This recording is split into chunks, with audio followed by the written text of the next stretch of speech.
Hello అందరికీ నమస్తే. Happy Karthika పౌర్ణమి. 365 రోజుల్లో మనం దీపారాధన చేయని కొన్ని రోజులు అంటూ ఉంటాయి కదా.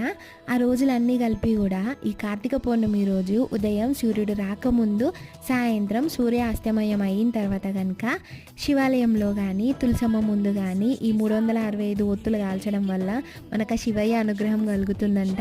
నేను నార్మల్గా పూజ చేసేసిన మార్నింగ్ ఈవినింగ్ మా ఆయన నేను ఇద్దరం కలిసి అయితే తులసమ్మ ముందు 365 ఒత్తులు అయితే వెలిగించినాము. తర్వాత శివ మందిర్కి అయితే వెళ్ళినాము. అక్కడ శివయ్యకి పాలాభిషేకం చేసి అక్కడ కూడా 5 ఉసిరి దీపాలు అయితే వెలిగించిన. ప్రతి ఇయర్ 365 ఒత్తులు వెలిగిస్తూనే ఉంటా, కానీ ఇవాళ నేను డే మొత్తం ఫాస్టింగ్ ఉండి 365 ఒత్తులు వెలిగించి ఇంకా శివయ్యకు పాలాభిషేకం చేయడం చాలా హ్యాపీగా అనిపించింది.